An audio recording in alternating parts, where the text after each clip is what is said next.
इनको आधुनिक उपकरणों से लैस किया जाए और इनको जीएसटी से मुक्त किया जाए और छोटे व्यापारियों को व्यापारिक क्रेडिट कार्ड जैसी सुविधाएं भी प्रदान की जाए। आजमगढ़ में लाल सोना कहे जाने वाली लाल मिर्च की खेती होती है, लेकिन इसके भंडारण और निर्यात का प्रबंध नहीं होने के कारण किसानों को इसका मूल्य नहीं मिल पाता है। मेरी सरकार से मांग है कि मेरे संसदीय क्षेत्र में एक कोल्ड स्टोरेज की स्थापना की जाए। सनई की खेती पहले हमारे यहाँ होती थी, लेकिन अब यह मृतप्राय हो चुकी है। अगर किसानों को प्रोत्साहित किया जाए तो जूट उद्योग यहाँ स्थापित किए हो सकता है और यह मृतप्राय खेती भी पुनः जीवित हो सकती है। माननीय वित्त मंत्री जी ने अपने भाषण में श्री अन्न की बात कही है। आजमगढ़ की भूमि इस तरह के श्री अन्न जिसमें बाजरा, ज्वार, रागी, जौ जैसे अनाज शामिल हैं, इसके लिए प्रतिकूल है। मेरी सरकार से मांग है कि ऑर्गेनिक खाद सरकारी समितियों में ऑर्गेनिक खाद और श्री अन्न के बीज उपलब्ध कराया जाए, जिससे आजमगढ़ में भी इस तरह के श्री अन्न की भारी मात्रा में खेती हो सके। आजमगढ़ में मत्स्य संपदा योजना के तहत, जैसे कि मैंने पहले ही कहा कि नदी तालाब का जाल बिछा है, इसको भी प्रोत्साहन करने के लिए वहां के उद्यमियों को इसका प्रोत्साहन किया जाए। जैसा कि मैंने पहले कहा कि आजमगढ़ चारों तरफ से नदियों से घिरा है। गांवों को जोड़ने के लिए नदियों पर पुल बनाकर एक्सप्रेसवे और 4 लेन से जोड़ा जाए। सब 2 मिनट। महोदय, मेरे संसदीय क्षेत्र से मात्र 40 किलोमीटर दूर प्रधानमंत्री जी का क्षेत्र है और दूसरी तरफ माननीय मुख्यमंत्री जी का क्षेत्र है। आजमगढ़ बीच में होने के कारण पूर्वांचल का दिल कह सकते हैं। यह दोनों क्षेत्र से बड़ा जिला है जिसका विकास पूरी तरीके से अधूरा है। अमृतकाल का यह समय और यह बजट लोगों के उत्सव मनाने वाला है, लेकिन अगर आजमगढ़ को इस में स्पेशल पैकेज दे दिया जाएगा तो आजमगढ़ के लोग भी इस अमृतकाल का उत्सव मना पाएंगे। और अभी हमने देखा कि राष्ट्रपति अभिभाषण में पक्ष और विपक्ष दोनों एक दूसरे पर आरोप लगा रहे थे। मैं 2 लाइन कहना चाहूंगी कि तू इधर उधर की बात न कर, तू इधर उधर की बात न कर, ये बता कि काफिला कैसे लुटा। मुझे रहजनों से गिला तो है, पर तेरी रहबरी का सवाल है। सर, देश के साथ साथ आजमगढ़ की जनता भी बहुत उम्मीद से माननीय वित्त मंत्री की तरफ और माननीय प्रधानमंत्री की तरफ उम्मीद लगा के बैठी है कि अमृतकाल के बजट में आजमगढ़ को एक स्पेशल पैकेज दिया जाएगा, जिससे हम सभी लोग अमृतकाल का उत्सव मना पाएंगे। आपने मुझे बोलने का मौका दिया, मैं इसके लिए आपकी बहुत बहुत आभारी हूँ।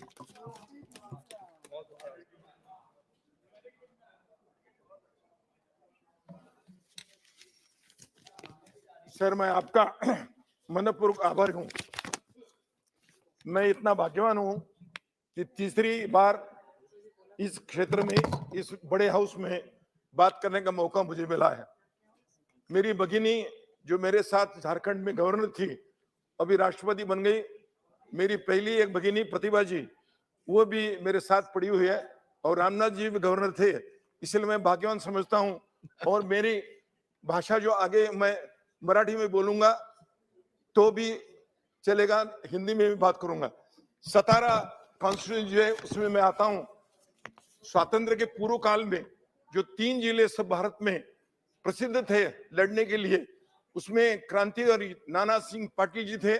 और मेरी एक कामना है, मनु तांबे जो झांसी की रानी कहती है, उसका मायका भी मेरे क्षेत्र में है। तो मैं चाहता हूं, मेरी मांग भी है कि मिलिट्री भर्ती के लिए कुछ एक विद्यापीठ बनाए, जो मिलिट्री एकेडमी जैसे एनडीए खड़गवासला में है और आईएमए जैसे देहरादून में है, वैसे अगर कोई मिलिट्री एकेडमी बने सेंटर की, और महिलाओं के ट्रेनिंग के कुछ जबाबदारी लेंगे तो अच्छा रहेगा। आता मी मराठीत बोलतो। महाबळेश्वर पाचगणीच्या ज्या शाळा आहेत इंग्रजी माध्यमाच्या, त्यांना संपूर्ण भारतातून तिथं आपले पालक आपल्या मुलांना पाठवतात। महाबळेश्वर एक थंड हवेचं उत्तम ठिकाण आहे। हे दोन्ही जंगलाच्या प्रदेश असल्याकारणानं एनजीटी नॅशनल ग्रीन ट्रायबलची बरीचशी बंधनं आहेत, आणि त्यामुळे ब्रिटिशांच्या काळामध्ये 150-200 वर्षापूर्वी जे क्षेत्र निर्माण झाले आहे, त्या क्षेत्राचा जर विकास झाला नाही तर रोजगार जोपर्यंत मिळत नाही, घोडेवाले, खेळणीवाले, काही फळं विकणारे, लोकांना धान्य पुरवणारे, लोकांना रिक्षातून नेणारे, सायकल रिक्षा नेणारे लोकांना पोटापाण्याचा उद्योग मिळत नाही, तोपर्यंत रोजगार मिळावा, रोजगाराच्या संधी उपलब्ध व्हाव्यात, हे बजेटची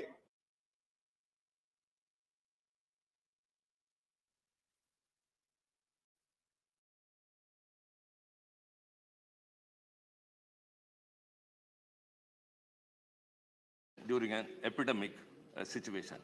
Sir, I urge the government, it should proactively work towards ensuring a safe environment for the health workers. Sir, it has to consider adding norms for hospitals to have security measures, including CCTVs and well-defined restrictions on the entry of visitors, and must also include cyber travel. Additionally, sir, these offences should be made as non-bailable. At present, sir, these cases are dealt only by very lenient IPC sections. Sir, before the punishment is given, everything gets lapsed. Sir, 21 states and union territories already have a law in place, but we need a law at the union level, sir, to have a uniformity. Sir, the increasing frequency of cases is not only detrimental to them, sir, but of course, it shatters the edifice on which a doctor-patient relationship results, which is their faith. Sir, their dedicated involvement may also get disturbed. So taking all these into consideration, sir, the government, I urge again, ought to introduce a legislation in their favor that will instill the long-last confidence in the minds of the medical fraternity. Thank you very much. Shri Rajendra Gehlot.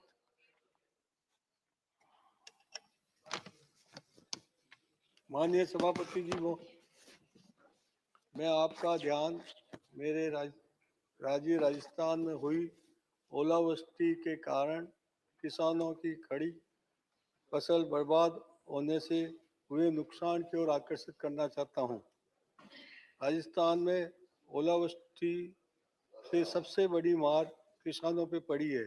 जनवरी माह के अंत में राजस्थान में हुई भारी ओलावृष्टि और बरसात के कारण लगभग 14 जिलों में करीब 15 लाख हेक्टेयर खेती खराब हो गई है, जबकि 109 लाख हेक्टेयर में हुई फसल प्रभावित हुई है।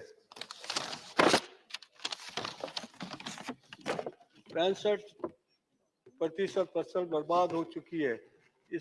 इसका किसानों की आजीविका अर्थव्यवस्था पर गहरा प्रभाव पड़ा है। महोदय, राजस्थान सरकार को बार-बार मांग करने के बाद भी इस फसल का जो आंकलन करके किसानों की मदद करनी चाहिए थी, वो मदद नहीं कर पा रही है। इसलिए मैं कृषि व किसान कल्याण मंत्री से आग्रह करूंगा कि इस मामले में संज्ञान लेते हुए किसानों पर आई हुई इस आपदा और प्राथमिकता देते हुए राजस्थान के किसानों को नुकसान का आकलन अतिशीघ्र करवा कर किसान फसल बीमा योजना के अंतर्गत मुआवजा वितरण अतिशीघ्र करवाने की व्यवस्था करें, जिसे आपदा से त्रस्त किसानों को राहत मिल सके। धन्यवाद। Doctor V Sivadasan. Respected Chair, I would like to share the burning issues of agriculture workers in our country. So, highest workers in India is in agriculture sector. So, Mahatma Gandhi told us India is living in villages. But sir, what is the condition of our agriculture workers in our country? They are not getting proper wages. They don't have enough employment in their village. Why it is happening, sir? Sir, the wage of agriculture workers, the average wage or per day wage is below than the price of the 1 liter petrol, sir. So it should be addressed. Sir, here, union government is not ready to provide any financial assistance for the upliftment of the agricultural workers in our country. Here, some states like Kerala, they are introducing some welfare measures for agriculture workers. The agriculture pension is there. Agriculture pension is there in Kerala. There, 1,600 rupees is a per month pension for agriculture workers. So why it is not implemented in Uttar Pradesh? Why it is not in Gujarat? So agriculture workers pension, the government, union government should take the initiative for implement the agriculture workers pension. The agriculture workers welfare scheme, what is the condition all over India? The welfare schemes. So agriculture, the children of agriculture workers is studying very pathetic condition. Their education facilities are very bad shape. Their health facilities in villages are very bad shape. So agriculture, for the upliftment of the agriculture workers sector, the intervention of the government, union government is very necessary. Mahatma Gandhi Gramin employment scheme, guarantee scheme, what is the condition now, MGNREG? So day by day, we are hearing the news of reduction of fund allocation and the programs and projects. There, the duty of the union government is to provide the fund to the state government for the welfare scheme of the agriculture workers. Basically, they are the real annadatas of the nation. You don't forget the real annadatas of the nation. Sir, the salary of the agriculture workers, it should be increased. So the financial assistance of the union government is very necessary for that. In education sector, so children of agriculture workers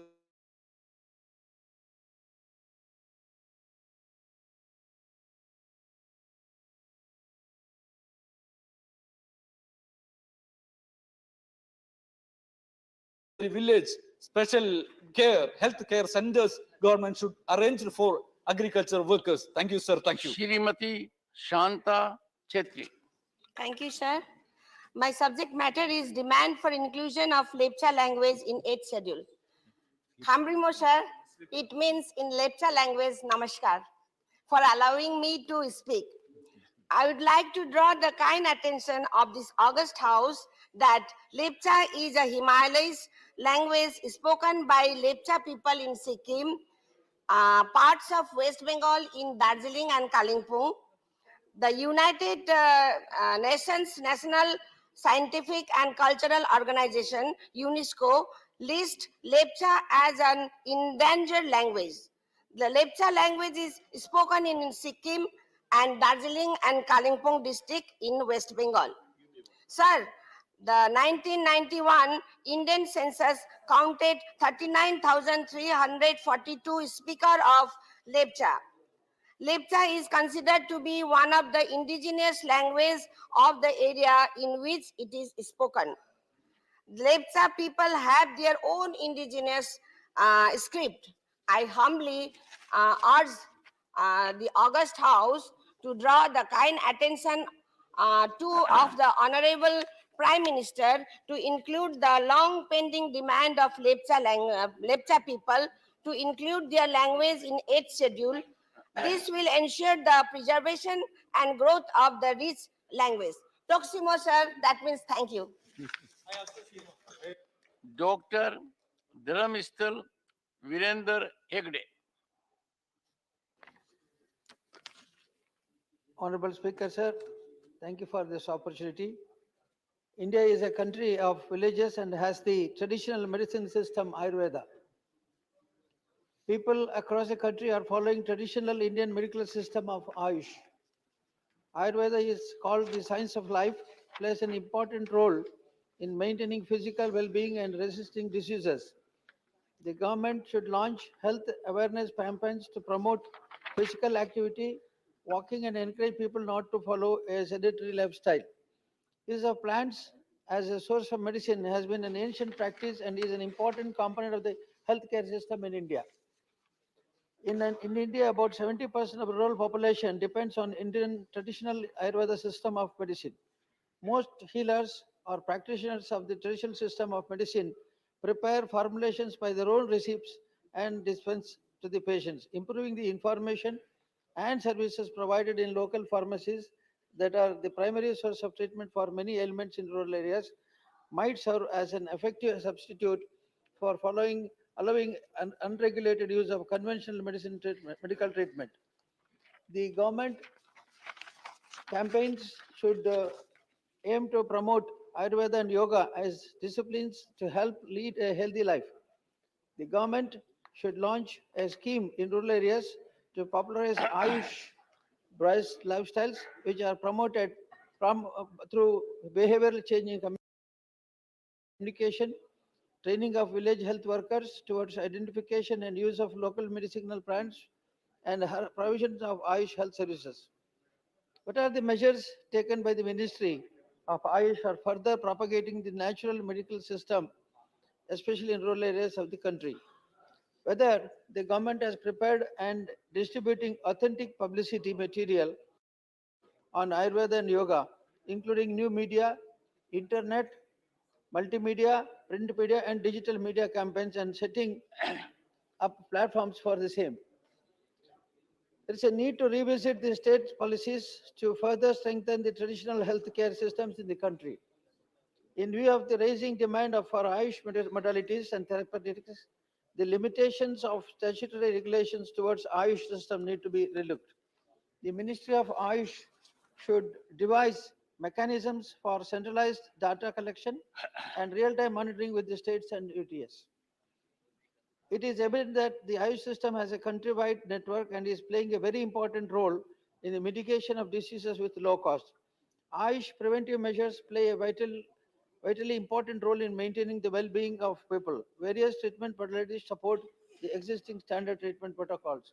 Even some other countries are attracted towards this, and I wish that there is attention will be paid to this. Siri P. Wilson. Chairman, sir, I raise to bring to the kind attention of this august House the issue relating to the abolition of toll plazas on national highways across the country.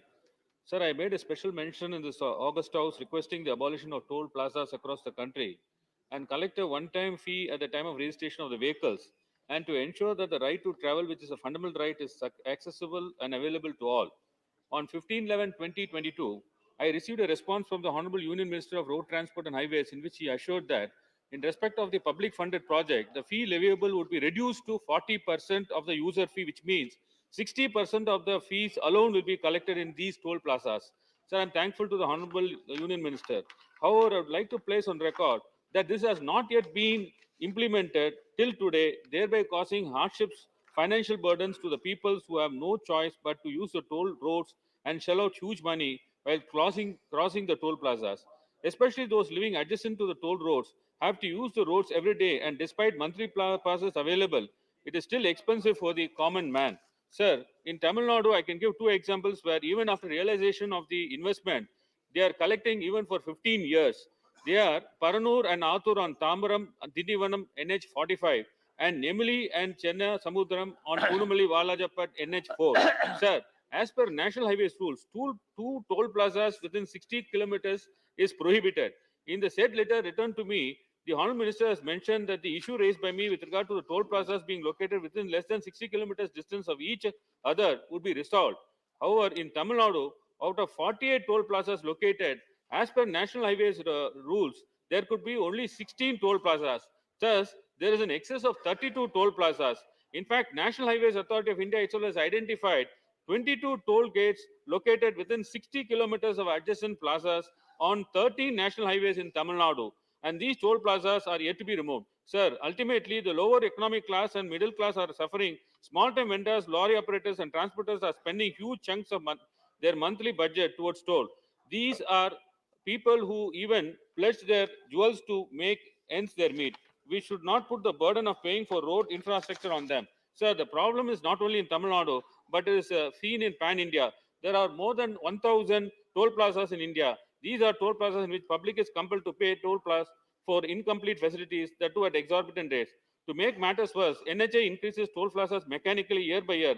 There is no independent regulatory authority which determines the toll fees. The formula adopted to justify periodical increase of toll fees is higher, unscientific, no rationality, and highly arbitrary. An official in the cadre of deputy secretary simply raises a mathematical formula found in the concession agreement and keeps on increasing the toll fees mechanically. Even the state government's public transports are charged. So therefore, the time has come where all toll plazas have to be abolished completely, as it hampers free movement, development, and industrialization. I urge the Honourable Transport Minister to look into this matter urgently. Siri Jose K. Money. Thank you, sir. Yes. This is about a severe crisis faced by the fishermen community. There are about 28 million people in the country rely on fishing for the livelihood. In Kerala itself, there are about 11 lakh fishermen. The biggest, the worst flood which hit the Kerala in 2018, they rescued about 50,000 people who were in the verge of death. So the livelihood of the fishermen community is getting hampered due to erratic weather condition, threat of climatic cyclonic storms, coastal erosion, excess tourism and development projects, which leads to large-scale displacement of fishing community. They have been hit hard by the aggressive trawling by the foreign fishing vessels and commercial fishing. The families are in constant danger of displacement. We take the case of tribal communities. The right of our forest resource were recognized by the Forest Right Act 2006. The act recognized the symbiotic relationship of the tribal communities with the forest.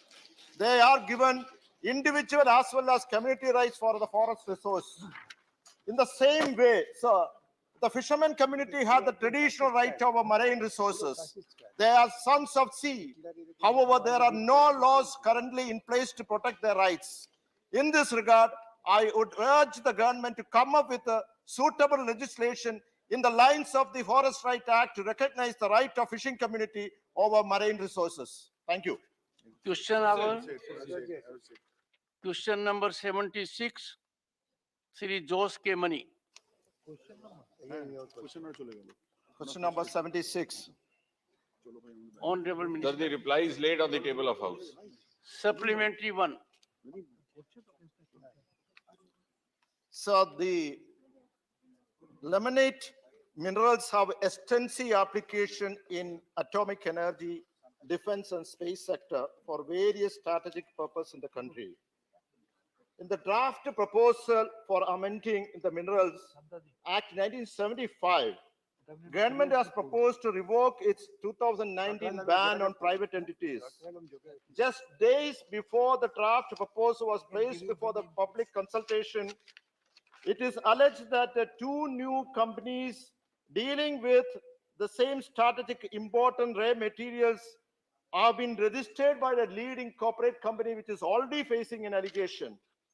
So this will definitely opening up this area. Please ask your supplementary. Yeah, I'm coming. This is the question, sir. Opening up the strategic mineral sector to private entities against national security. What is the government stand on the proposed amendment, and does the government have any plans to reconsider its decision regarding opening up this critical sector to private entities? Honorable Minister. Chairman, sir, through you, I wish to inform the honorable member that, as he rightly mentioned, ilmenite has a varied properties. It's used in paint, in paper, also nowadays in the aviation sector, in the making of aircrafts, even the health sector, the making of implants. But as such, there has the price of the ilmenite, because which is available from three states, primarily Kerala, Odisha, and Tamil Nadu, is determined by the market dynamics. And the Kerala government had actually put a rider that they should be given the first preference. Only after that, it is available to the other entities. In Kerala itself, we have two PSUs, and one is the private sector. And rather, I would say that I would solicit the help of the state government there. We have certain constraints in making full utilization and full exploration of it.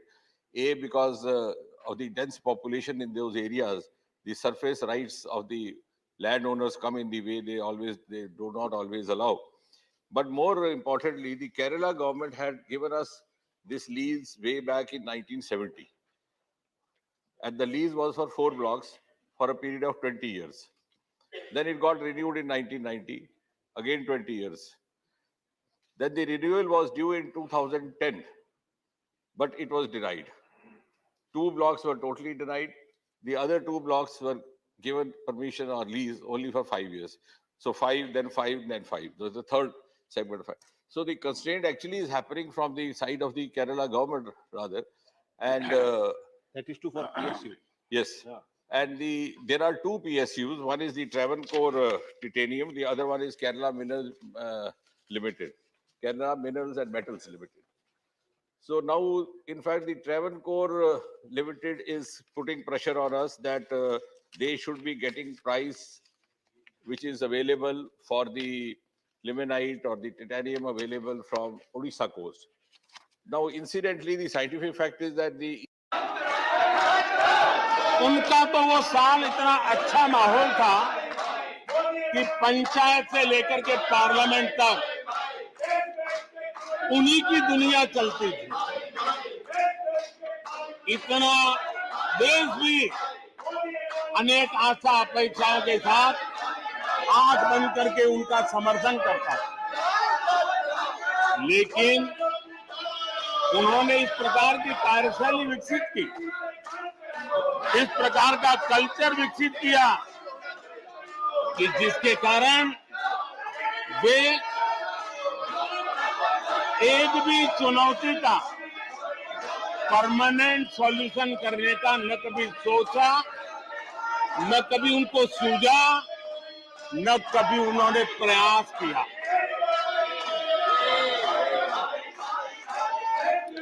वे बहुत हो हल्ला हो जाता था तो चीजों को छू लेते थे, टोकनिज्म कर लेते थे और फिर आगे चले जाते थे। समस्याओं का समाधान करना ये उनका दायित्व था। देश की जनता समस्याओं से जूझ रही थी, देश की जनता देख रही थी कि समस्या का समाधान कितना बड़ा लाभ कर सकता है, लेकिन उनकी प्रायोरिटीज अलग थी, उनके इरादे अलग थे और उसके कारण किसी भी बात का परमानेंट सॉल्यूशन का प्रयास नहीं किया। आदरणीय सभापति जी, हमारी सरकार की पहचान जो बनी है वो हमारे पुरुषार्थ के कारण बनी है। एक के बाद उठाए गए कदमों के कारण बनी हुई और आज हम परमानेंट सॉल्यूशन की दिशा में आगे बढ़ते रहे हैं। हम एक एक विषय को छू करके भागने वाले लोग नहीं, लेकिन देश की मूलभूत आवश्यकताओं को परमानेंट सॉल्यूशन पर बल देते हुए हम आगे बढ़ रहे हैं।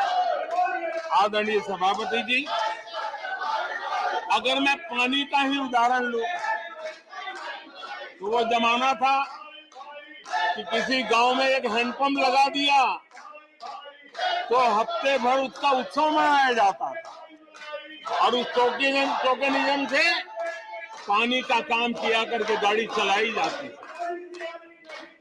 कल यहाँ गुजरात का जिक्र कर रहे थे, आप हैरान होंगे,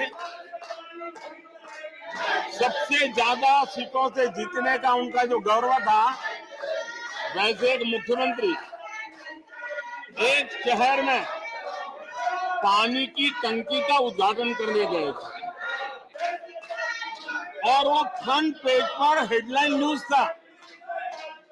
यानी समस्याओं का टोकनिज्म क्या होता है, कैसे टाला जाता है, ये कल्चर देश ने देखा है। हमने भी पानी की समस्या को सुलझाने के लिए रास्ते अपनाए। हमने जल संरक्षण, जल सिंचन हर पहलू पर ध्यान दिया। हमने कैच द रेन अभियान से जनता को जोड़ा। इतना ही नहीं, आजादी के पहले से अब तक हम सरकार में आने तब तक सिर्फ 3 करोड़ घरों तक नल से जल मिलता था। आदरणीय सभापति जी, पिछले 3-4 साल में आज 11 करोड़ घरों को नल से जल मिल रहा है। भारत पानी की समस्या जो हर परिवार की समस्या होती है, जीवन में उसके बिना चल नहीं सकता। और भविष्य के संभावनाओं को भी देखते हुए हमने उसके समाधान के रास्ते चुने। आदरणीय सभापति जी, मैं एक और विषय पर भी जाना चाहता हूं। Empowerment of common people. बैंकों का राष्ट्रीयकरण हुआ था, इस बात से हुआ था कि गरीबों को बैंकों का अधिकार मिले, ऐसी बहानेबाजी की गई थी। लेकिन इस बैंक देश के आधे से अधिक लोग बैंक से दरवाजे तक नहीं पहुंच पाए। हमने परमानेंट सॉल्यूशन निकाला और जन धन अकाउंट का अभियान चलाया, बैंकों को मोटिवेट किया, ऑन बोर्ड लिया। पिछले 9 साल में ही 48 करोड़ जनधन बैंक खाते खोले गए। इसमें 32 करोड़ बैंक खाते ग्रामीण और कस्बों में हुए हैं, यानी देश के गांव तक प्रगति की मिसाल को ले जाने का प्रयास हुआ। कल खड़गे जी शिकायत कर रहे थे कि मोदी जी बार बार मेरे चुनावी क्षेत्र में आते हैं। वो कह रहे थे मोदी जी कलबुर्गी आ जाते हैं। मैं जरा खड़गे जी को कहना चाहता हूं, मैं आता हूं उसकी शिकायत करने से पहले ये भी तो देखो कि कर्नाटका में 1,70,00,000 जनधन बैंक अकाउंट खुले हैं। इतना ही नहीं, उन्हीं के इलाके में कलबुर्गी में 8 लाख से ज्यादा जनधन खाते खुले हैं। अब सभापति जी बताइए, इतने बैंक के खाते खुल जाए, इतना एम्पावरमेंट हो जाए, लोग इतने जागरूक हो जाए और किसी का इतने सालों के बाद खाता बंद हो जाए तो उनकी पीड़ा मैं समझ सकता हूँ। आप बार बार उनका दर्द झलकता है और मैं तो हैरान हूँ। कभी कभी यहाँ तक कह देते हैं एक दलित को हरा दिया। अरे भाई, उसी इलाके की जनता जनार्दन है, उसने दूसरे दलित को जीता दिया। अब आपको जनता नकार दे रही है, आपको हटा रही है, आपका खाता बंद कर रही है और आप रोना यहाँ रो रहे हो। आदरणीय सभापति जी,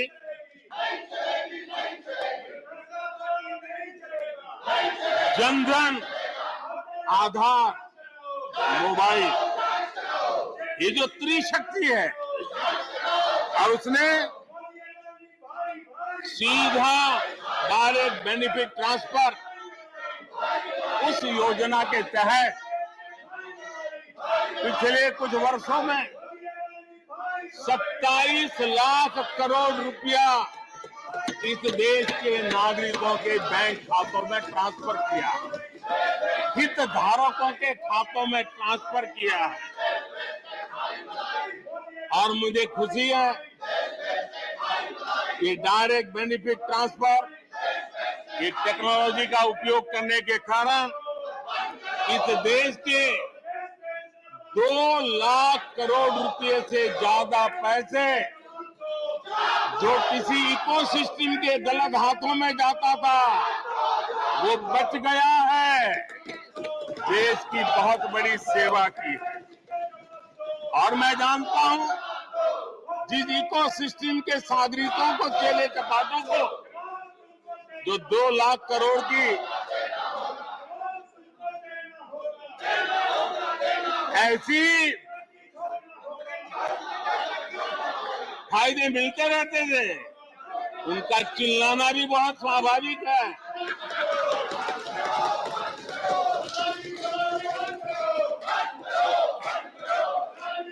आदरणीय सभापति जी, हमारे देश में पहले परियोजनाएं अटकाना, लटकाना, भटकाना, ये उनकी कार्य संस्कृति का हिस्सा बन गया था। यही उनका कार्य करने का तरीका बन गया था। ईमानदार टैक्स पेयर की गाढ़ी कमाई, उसका नुकसान होता था। हमने टेक्नोलॉजी का प्लेटफॉर्म तैयार किया, पीएम गति शक्ति मास्टर प्लान लेकर के आए और 1600 लेयर में डेटा के माध्यम से इंफ्रास्ट्रक्चर को, प्रोजेक्ट को गति देने का काम हो रहा है। जो योजनाएं बनाने में महीनों लग जाते थे, वो आज सप्ताहों के भीतर भीतर उसको आगे बढ़ा दिया जाता है, क्योंकि आधुनिक भारत के निर्माण के लिए इंफ्रास्ट्रक्चर का महत्व हम भली भांति समझते हैं, स्केल का भी महत्व समझते हैं, स्पीड का भी महत्व समझते हैं और टेक्नोलॉजी के माध्यम से परमानेंट सॉल्यूशन और परमानेंट एस्पिरेशन का एड्रेस करने का प्रयास आदरणीय सभापति जी हम कर रहे हैं। आदरणीय सभापति जी, कोई भी जब सरकार में आता है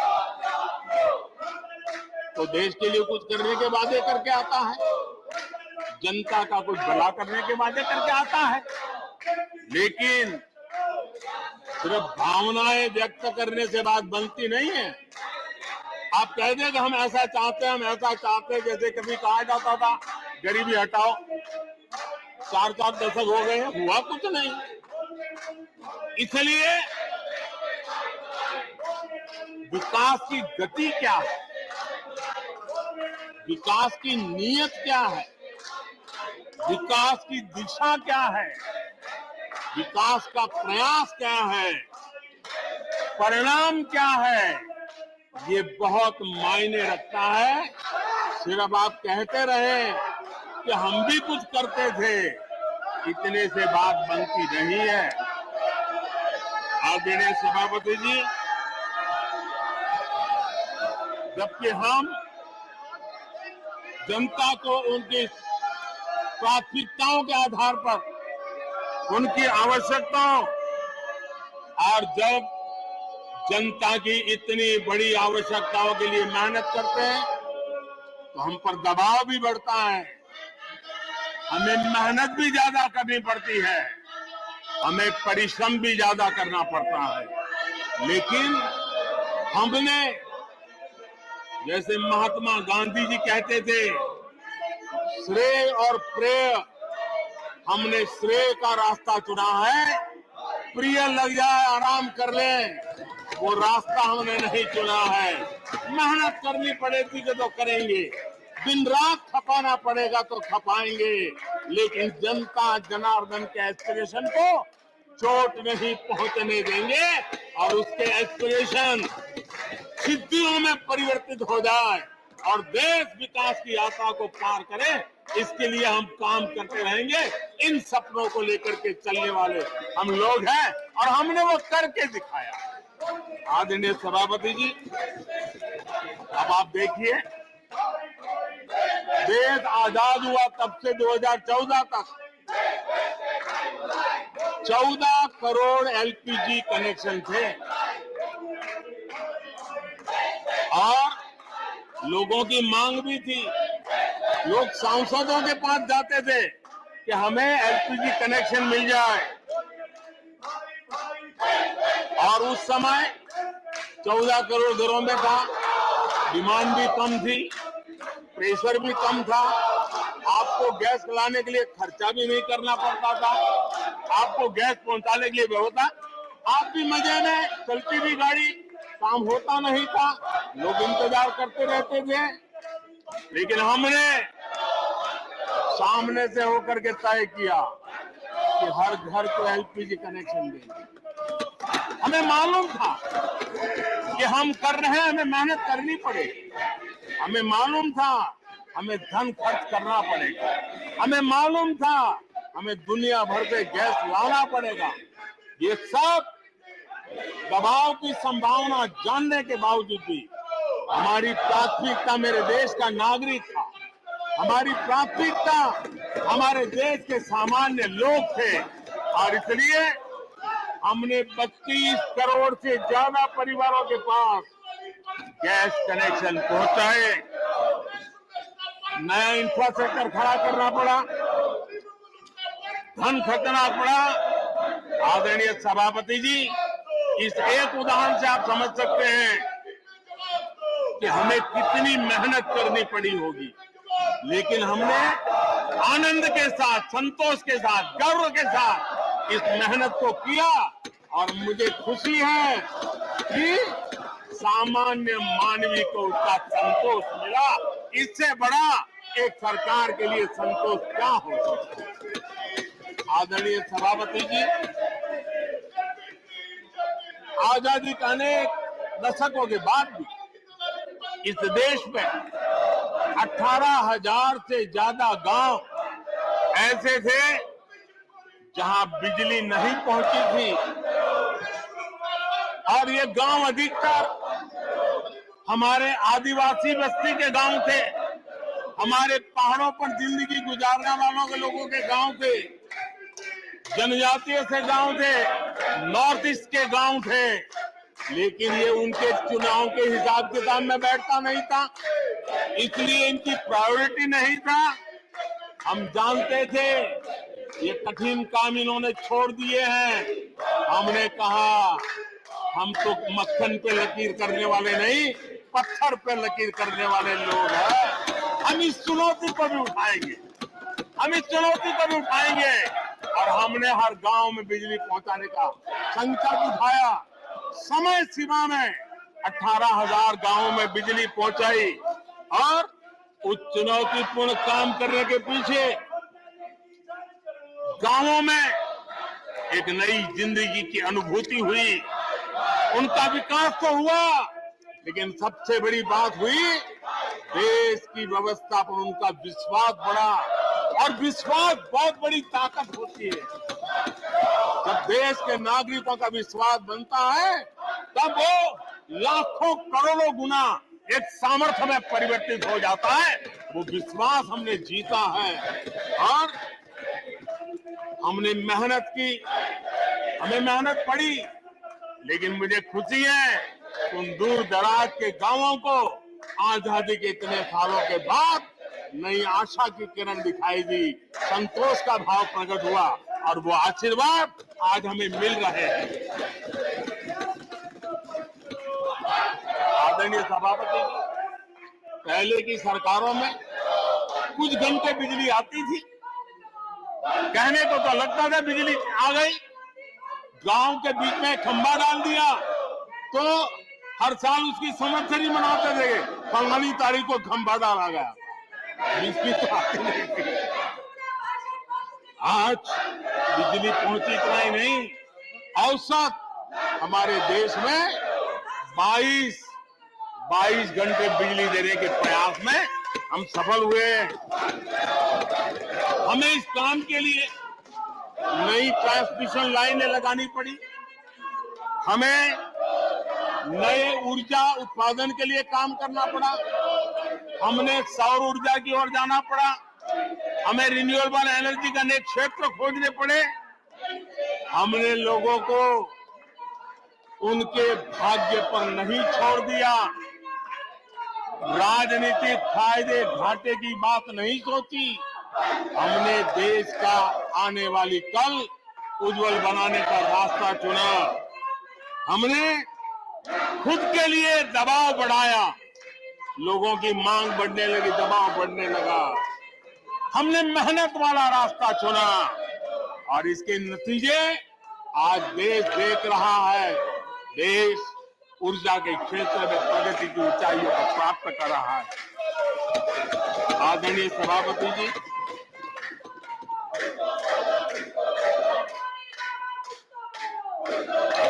हमने आजादी के अमृत काल में एक बहुत बड़ा हिम्मत भरा कदम उठाया। मैं जानता हूं ये आसान नहीं है, हमें बहुत मेहनत करनी पड़ेगी और वो रास्ता हमने चुना है सैचुरेशन का। हर योजना के जो लाभार्थी है 100% लाभ कैसे पहुंचे, 100% लाभार्थियों को लाभ पहुंचे, बिना रोक टोक के लाभ पहुंचे। और मैं कहता हूं अगर सच्चा पंथ निरपेक्षता है तो यही है, सच्चा सेक्युलरिज्म है तो यही है। और सरकार उस राह पर बड़ी ईमानदारी के साथ चल पड़ी है। अमृत काल में हमने सैचुरेशन का संकल्प लिया है, 100% लाभार्थियों तक पहुंचने का भाजपा एनडीए सरकार का ये संकल्प है। आदरणीय सभापति जी, ये 100% वाली बात, ये सैचुरेशन वाली बात देश की अनेक समस्याओं का समाधान तो है ही। उस नागरिक की समस्याओं का समाधान इतना ही नहीं है, देश की समस्याओं का समाधान है। एक ऐसी नई कार्य संस्कृति को लेकर के हम आ रहे हैं जो देश में मेरा तेरा अपना पराया उन सारे भेदों को मिटाने वाला रास्ता है, सैचुरेशन वाला हम लेकर के आए। सैचुरेशन तक पहुंचने का मतलब होता है भेदभाव की सारी गुंजाइशें खत्म करना। जब डिस्क्रिमिनेशन रहता है तब करप्शन को भी संभावना मिलती है।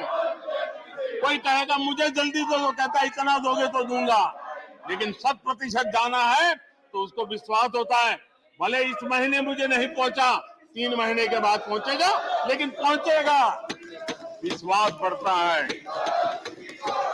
ये तुष्टीकरण की आशंकाओं को समाप्त कर देता है। फलानी जाति को मिलेगा, फलाने परिवार को मिलेगा, फलाने गांव को मिलेगा, फलानी बिरादरी को मिलेगा, फलाने पंथ संप्रदाय वालों को मिलेगा, ये सारी तुष्टीकरण की आशंकाओं को खत्म कर देता है।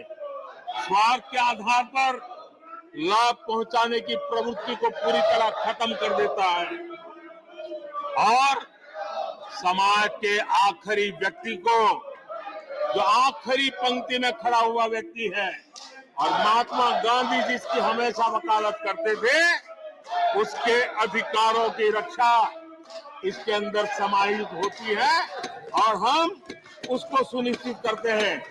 और सबका साथ सबका विकास, ये मतलब यही है कि 100% उनके हकों को पहुंचाना।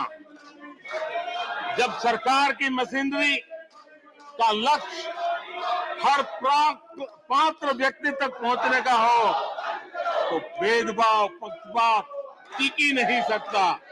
इसलिए हमारा ये 100% सेवा अभियान, सोशल जस्टिस, सामाजिक न्याय, इसका बहुत बड़ा सशक्त माध्यम है।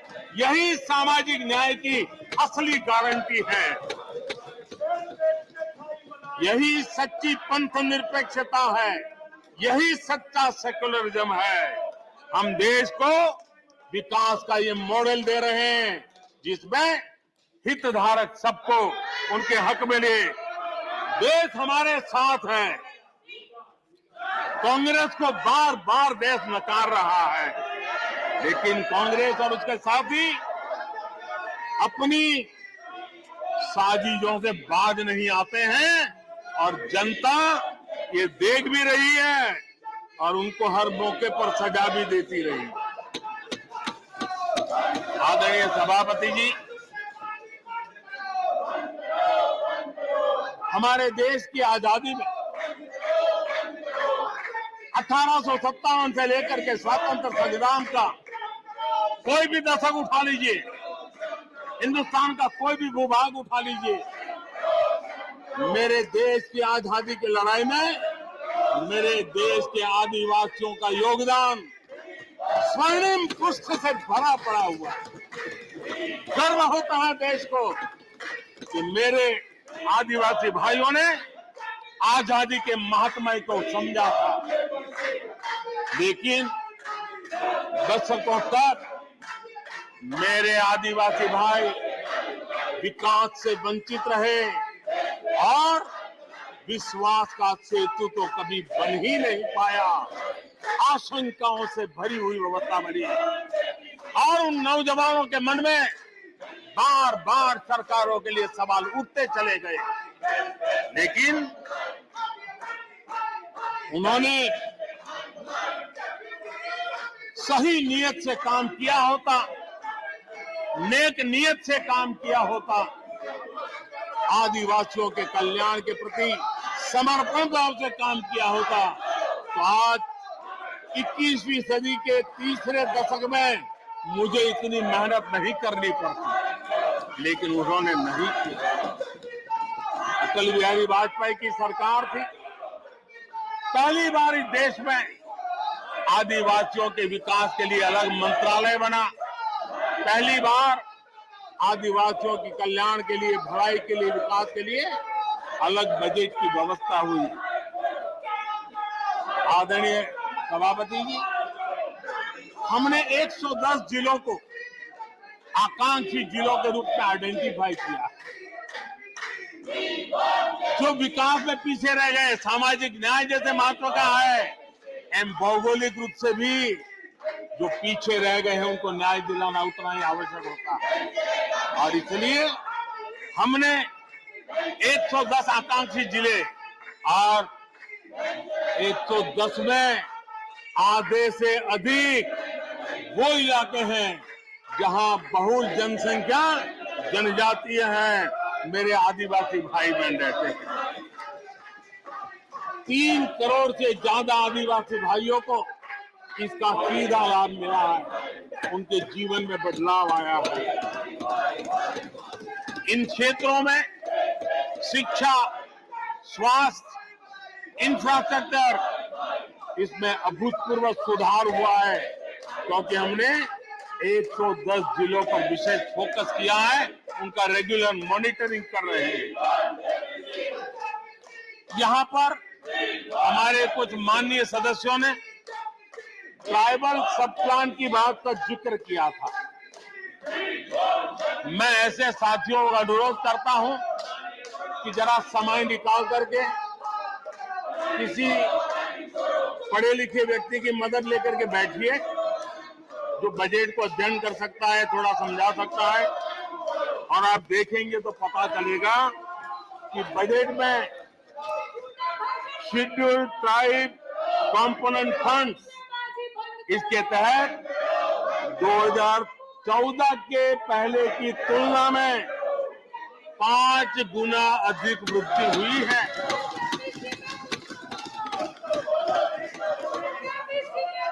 आदरणीय सभापति जी, 2014 के पहले जब उनकी सरकार थी, तब एलोकेशन 20-25 हजार करोड़ रुपए के आसपास रहता था।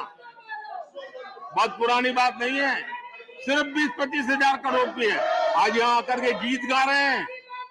हमने आकर के इस वर्ष 1,20,000 करोड़ का प्रावधान किया। हमने बीते 9 वर्षों में हमारे आदिवासी, हमारे जनजातीय भाई बहनों के उज्जवल भविष्य के लिए और बच्चों के उज्जवल भविष्य के लिए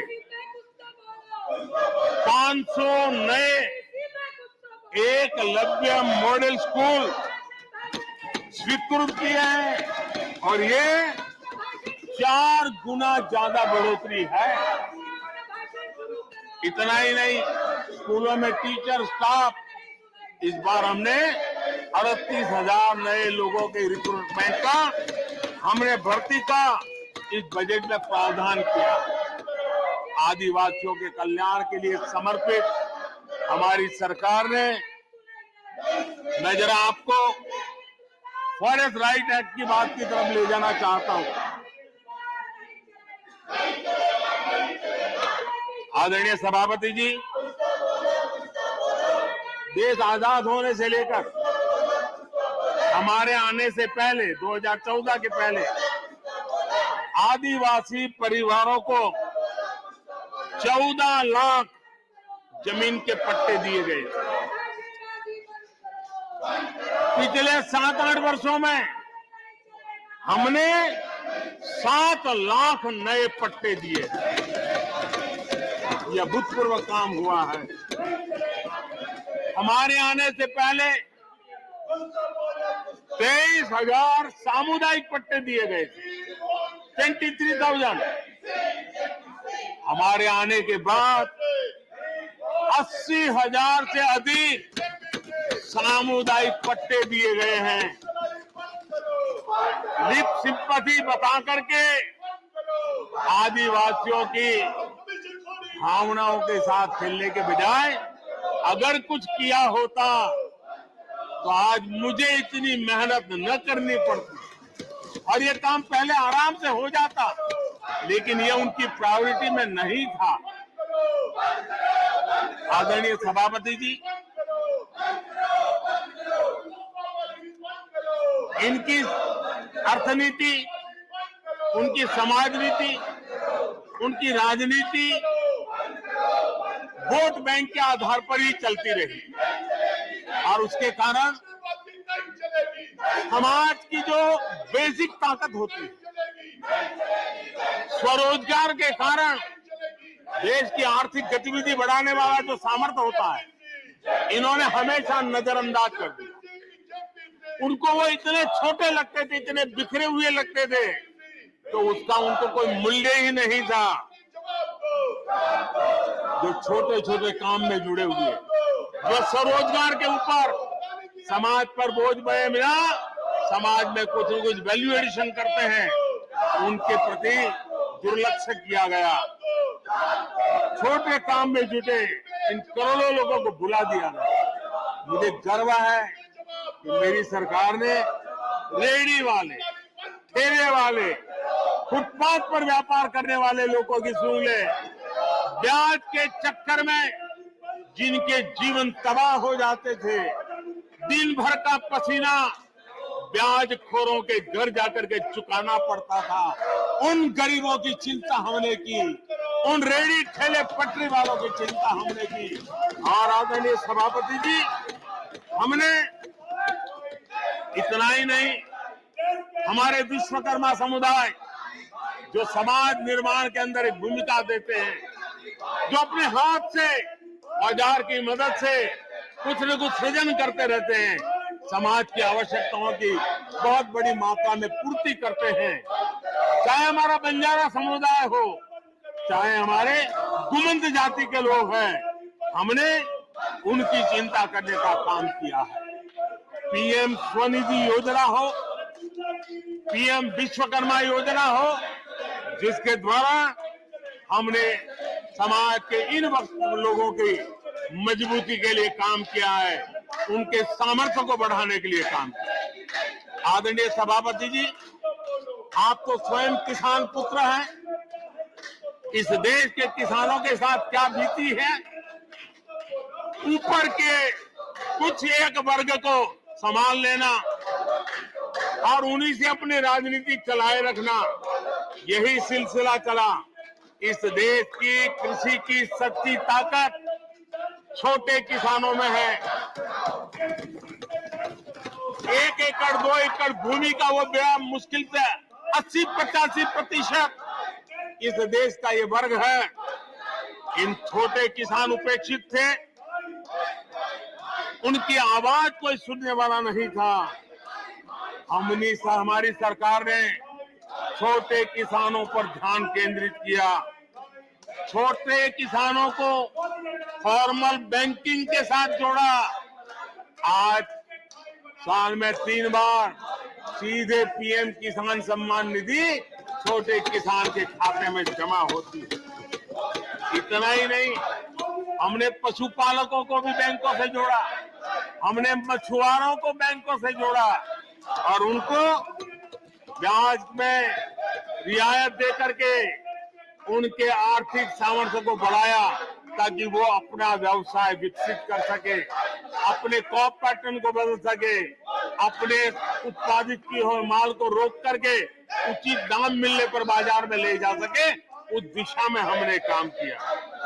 आदरणीय सभापति जी, हम जानते हैं हमारे देश के बहुत सारे किसान ऐसे हैं कि जो बरसाती पानी पर उनको गुजारा करना पड़ता है। सिंचाई की व्यवस्था पिछली सरकारों ने की नहीं। हमने और देखा है कि ये छोटे किसान पानी बरसाती के भरोसे जीने वाले मोटे अनाज की खेती करते हैं, पानी होता नहीं है। ये मोटे अनाज की खेती करने वाले किसानों को हमने विशेष स्थान दिया। हमने यूएन को लिखा कि मिलेट ईयर मनाइए, दुनिया में भारत के मोटे अनाज की एक ब्रांडिंग बने, मार्केटिंग बने और उसके सुविचारित रूप से अब उस मोटे अनाज को श्री अन्न के रूप में, जैसे श्रीफल का महात्मा है वैसे ही श्री अन्न का महात्मा बने और छोटे किसान जो पैदावार करते हैं उनको उचित दाम मिले, ग्लोबल मार्केट मिले, देश में क्रॉप पैटर्न में परिवर्तन आए। और इतना ही नहीं, ये मिलेट सुपर फूड है, पोषण के लिए बहुत बड़ी ताकत है। हमारे देश के नई पीढ़ी को पोषण की समस्या के समाधान में भी ये काम आए, जो मेरे छोटे किसान को भी मजबूत करे। हमने फर्टिलाइजर में भी अनेक नए विकल्प डेवलप किए हैं, उसका भी लाभ मिल रहा है। आदरणीय सभापति जी,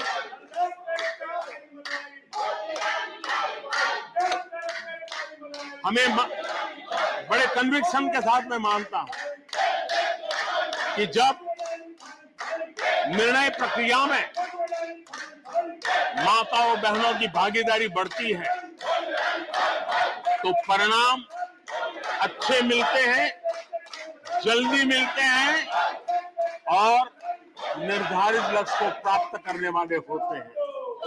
और इसलिए माता बहनों की भागीदारी बढ़े, वे निर्णय प्रक्रिया में हमारे साथ जुड़े, उस दिशा में महिला सशक्तिकरण को लेकर के, महिलाओं के नेतृत्व के विकास के लिए हमारी सरकार ने प्राथमिकता दी है।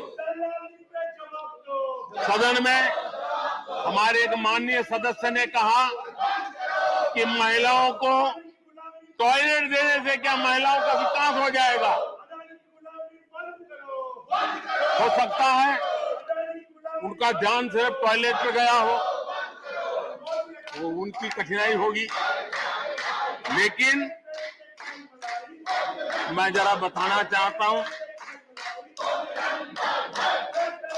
मुझे इस बात का गर्व है और मैं गर्व अनुभव करता हूं क्योंकि मैं राज्य में रह करके आया हूं, मैंने गांव में जिंदगी गुजार के आया हूं। मुझे गर्व है कि 11 करोड़ शौचालय बना करके मैंने मेरी माताओं बहनों को इज्जत कर दिया है। मुझे इस बात का गर्व है। हमारी माताओं बहनों, हमारी बेटियों के जीवन चक्र की तरफ जरा नजर करें। हमारी सरकार माताओं बहनों के सशक्तिकरण के लिए कितनी संवेदनशील है, उसकी तरफ मैं जरा ध्यान आकर्षित करना चाहता हूं। और जिनको सिर्फ टॉयलेट पे ही सोच अटक गई थी, वो जरा कान खुल करके सुने, ताकि आगे जाकर ये बताने में उनको सुविधा होगी। गर्भावस्था के दौरान शिशु को पौष्टिक खाना मिले, इसके लिए हमने मातृ वंदना योजना चलाई और इसके लिए प्रेगनेंसी के समय महिला के बैंक खाते में सीधा पैसा जाए, ताकि उसको पोषण से उसके गर्भ में जो बच्चा है उसके स्वास्थ्य को भी लाभ हो। हमारे यहाँ माता मृत्यु दर, शिशु मृत्यु दर, इस गंभीर समस्या से मुक्ति का एक उपाय इंस्टीट्यूशनल डिलीवरी, हमारे गरीब से गरीब माँ की इंस्टीट्यूशनल डिलीवरी हो, शिशु का जन्म अस्पताल में हो, इसके लिए हमने धन भी खर्च करना तय किया और व्यापक अभियान भी चलाया और उसके सुफल दिखाई भी दे रहे हैं। हम जानते हैं किसी न किसी मानसिक विकृति के कारण बेटियों को मां के कोख में ही मारने की प्रवृत्ति बढ़ गई। ये समाज के लिए कलंक था। हमने बेटी बचाओ अभियान चलाया और आज मुझे खुशी है कि बेटे जन्म लेते हैं उसकी तुलना में बेटियों की संख्या बढ़ रही है। ये हमारे लिए संतोष का विषय है। हमने बेटियों की रक्षा का काम किया है। बेटी जब बड़ी होकर स्कूल जाए और शौचालय के अभाव में 5वीं 6वीं कक्षा में आते आते स्कूल छोड़ दे, हमने उस चिंता को भी किया और स्कूलों में बच्चियों के लिए अलग टॉयलेट बनाए ताकि मेरी बच्चियों को स्कूल छोड़ना न पड़े। ये हमने चिंता की। बेटी की शिक्षा जारी रहे और इसलिए हमने सुकन्या समृद्धि योजना, जिसमें अधिक ब्याज दे करके बेटियों को सुरक्षित शिक्षा की व्यवस्था का प्रबंध किया ताकि परिवार भी उनको प्रोत्साहन दे।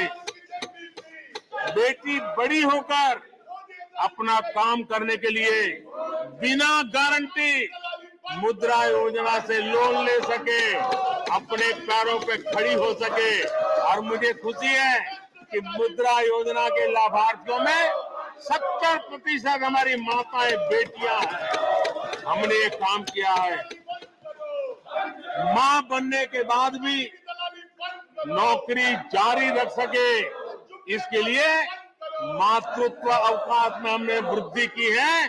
वो डेवलप कंट्रियों से भी कभी कभी ज्यादा है। ये काम हमने किया है। बेटियों के लिए हमने सैनिक स्कूल खोल दिए हैं।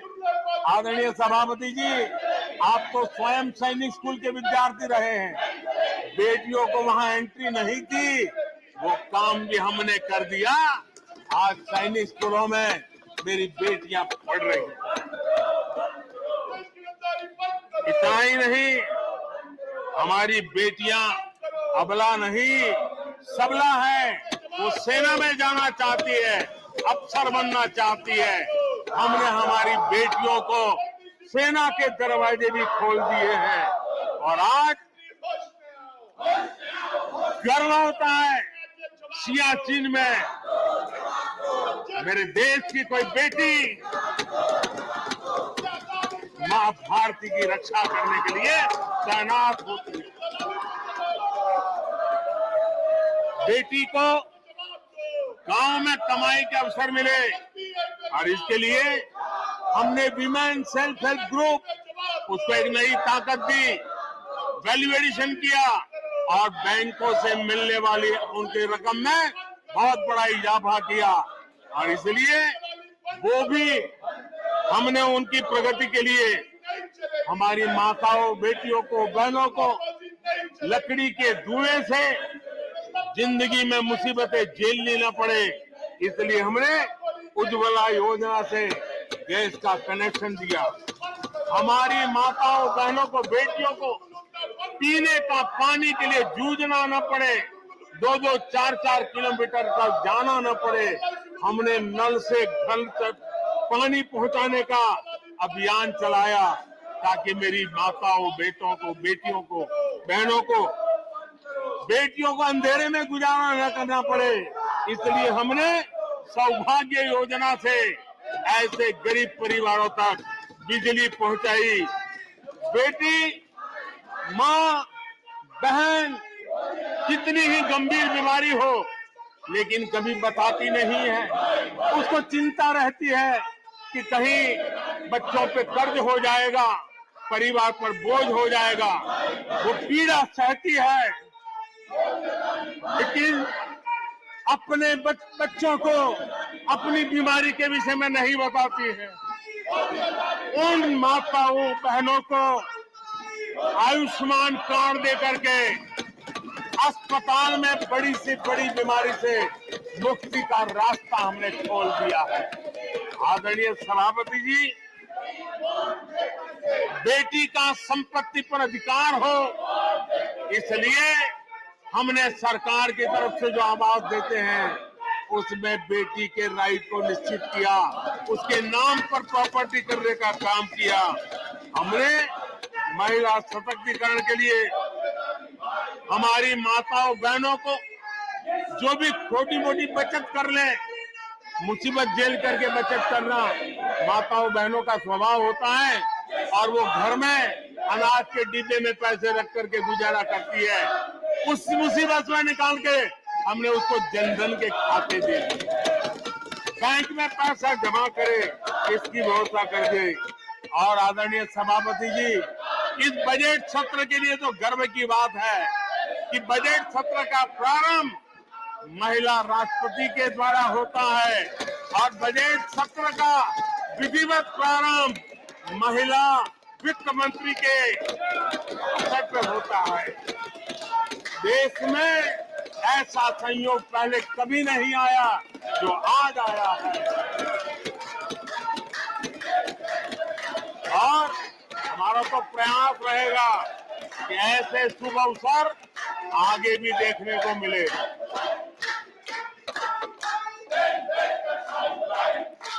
आदरणीय सभापति जी, जब देश को आधुनिक होना है, नए संकल्पों को पार करना है, तो हम साइंस और टेक्नोलॉजी के सामर्थ्य को नकार नहीं सकते। साइंस और टेक्नोलॉजी के महत्व को हमारी सरकार भली भांति समझती है, लेकिन हम टुकड़ों में नहीं सोचते, हम टोकनिज्म में नहीं सोचते हैं। हम साइंस और टेक्नोलॉजी की तरफ से देश को आगे बढ़ाने के लिए हर दिशा में काम कर रहे हैं, सार्वत्रिक प्रयास कर रहे हैं, अनेक इनिशिएटिव ले रहे हैं और इसलिए बचपन में साइंटिफिक टेम्परामेंट डेवलप करने के लिए अटल टिंकरिंग लैब, ये वैज्ञानिक सोच के निर्माण के लिए स्कूल के लेवल पर बच्चों को हमने अवसर दिया। उससे थोड़ा आगे निकले, बच्चा कुछ करना शुरू करे तो हमने अटल इंक्यूबेशन सेंटर खड़े किए ताकि कुछ अगर अच्छी प्रगति की है तो उसको वो वायुमंडल मिले, ताकि वो टेक्नोलॉजी में कन्वर्ट करने के लिए वो खोज, वो इनोवेशन काम आ जाए। इसके लिए हमने विज्ञान की इस प्रगति का परिणाम हमने नीतियां बदली। स्पेस के क्षेत्र में अब प्राइवेट भागीदारी का हमने सपना पूरा किया और मुझे खुशी है मेरे देश के नौजवान आज प्राइवेट सैटेलाइट छोड़ने की ताकत रखते हैं। ये साइंस एंड टेक्नोलॉजी। आज स्टार्टअप की दुनिया जो मूलतः साइंस और टेक्नोलॉजी से जुड़ी हुई है, उसमें यूनिकॉर्न की संख्या में आज हम दुनिया में तीसरे नंबर पर पहुंच गए हैं। आदरणीय सभापति जी, आज ये देश गर्व करेगा कि सर्वाधिक पेटेंट इनोवेशन और दुनिया के बाजार में टिकता है पेटेंट, ये सबसे अधिक पेटेंट रजिस्टर करने में आज मेरे देश के नौजवान आगे आ रहे हैं। आदरणीय सभापति जी, आधार की ताकत क्या होती है वो हमारी सरकार ने आके दिखा दिया और आधार से जुड़े हुए जो विद्वान लोग हैं उन्होंने भी कहा है कि आधार के महत्व को, टेक्नोलॉजी के महत्व को 2014 के बाद समझा गया और उसके कारण वो मेहनत अब रंग ला रही है। हमने देखा है कोविड के काल में कोविन प्लेटफॉर्म 200 करोड़ वैक्सीनेशन और सर्टिफिकेट कोविन का आपके मोबाइल पर विद इन ए सेकंड आ जाता है, लेकिन दुनिया को अचंभा तब हुआ कि भारत अपनी वैक्सीन लेकर के आ गया है कोविड। दुनिया के लोग अपनी वैक्सीन हमारे यहाँ कोई बहुत बड़ा मार्केट था, बेचने के लिए भांति भांति के प्रेशर करते थे, आर्टिकल लिखे जाते थे, टीवी में इंटरव्यू दिए जाते थे, सेमिनार किए जाते थे। इतना ही नहीं, मेरे देश के वैज्ञानिकों को बदनाम करने के लिए, उनको नीचा दिखाने के लिए कल तक प्रयास चले, कल तक प्रयास चले, कल तक प्रयास चले। और मेरे ही देश के वैज्ञानिकों ने आज दुनिया में जिसको स्वीकृति मिली है ऐसी वैक्सीन से, मेरे देशवासियों का ही नहीं 150 देशों के लोगों की आवश्यकताओं को पूरी किया। ये विज्ञान के विरोधी लोग, ये टेक्नोलॉजी के विरोधी लोग,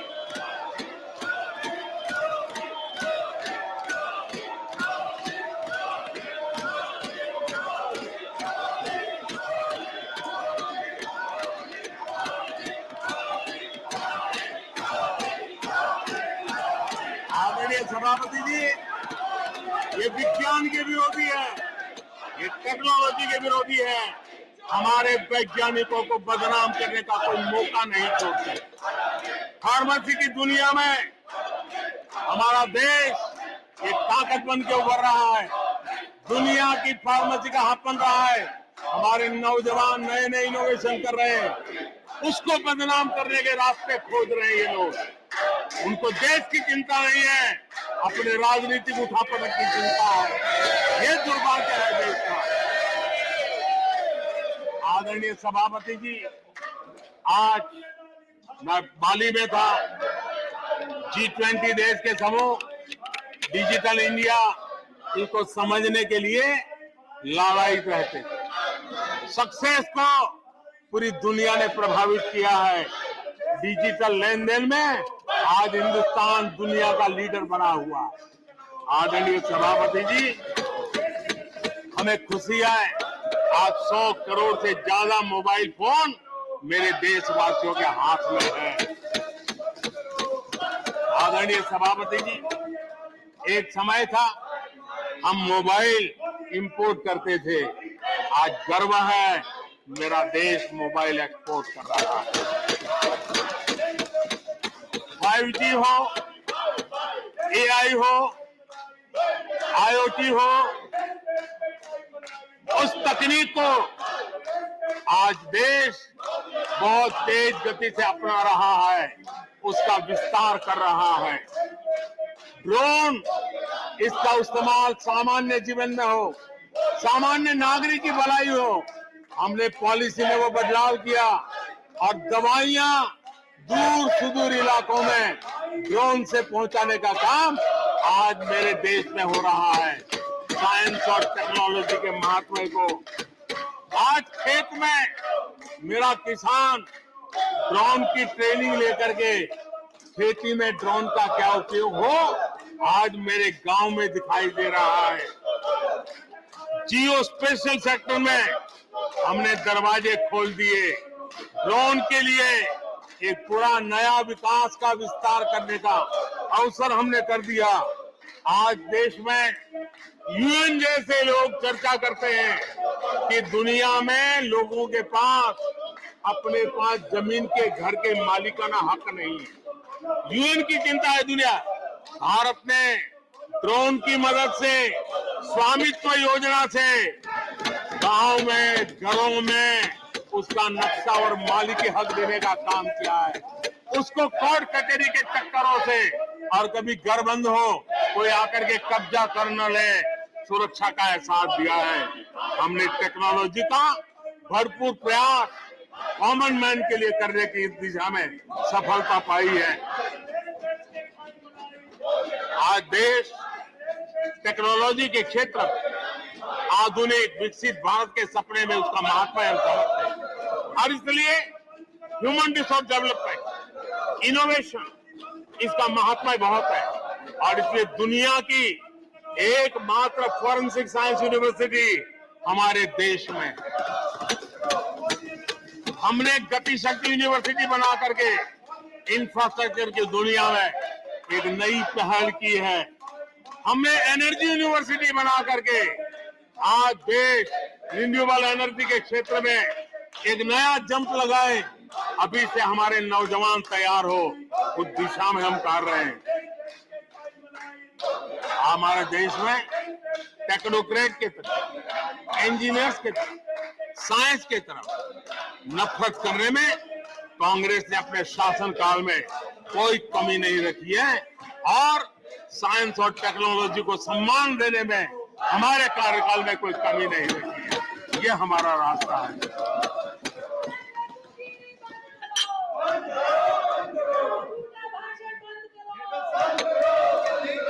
आदरणीय सभापति जी, यहाँ रोजगार की भी चर्चा हुई। मैं हैरान हूं कि जो अपने आप को सबसे लंबे समय तक सार्वजनिक जीवन का दावा करते हैं, इनको ये मालूम नहीं है कि नौकरी और रोजगार में फर्क होता है। जिनको नौकरी और रोजगार का फर्क समझ नहीं है, वो हमें उपदेश दे रहे हैं। आदरणीय सभापति जी, नए नए नैरेटिव गढ़ने के लिए आधी अधूरी चीजों को पकड़ करके झूठ फैलाने के प्रयास हो रहे हैं। बीते 9 वर्ष में अर्थव्यवस्थाओं का जो विस्तार हुआ है, नए सेक्टर्स में रोजगार की नई संभावनाएं बनी। आज ग्रीन इकोनॉमी में देश जिस प्रकार से आगे बढ़ रहा है, उसने ग्रीन जॉब की बहुत बड़ी संभावनाएं धरती पर उतार करके दिखाई है और अधिक संभावनाएं बनी हुई है। डिजिटल इंडिया के विस्तार से डिजिटल इकोनॉमी, उसका भी एक नया क्षेत्र। आज सर्विस सेक्टर में डिजिटल इंडिया एक नई बुलंदी पर है।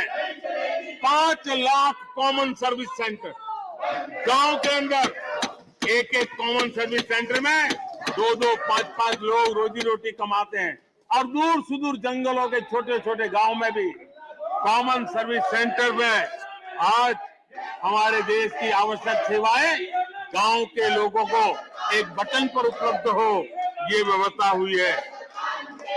डिजिटल इकोनॉमी ने अनेक नए रोजगार की संभावनाएं पैदा की। आदरणीय सभापति जी, 90,000 रजिस्टर्ड स्टार्टअप, इसने भी रोजगार के नए द्वार खोले हैं।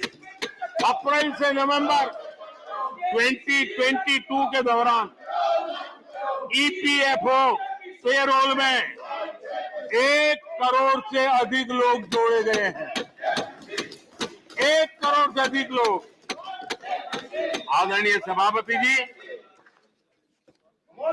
आत्मनिर्भर भारत रोजगार योजना, इसके जरिए 60 लाख से अधिक नए कर्मचारियों का लाभ हुआ है।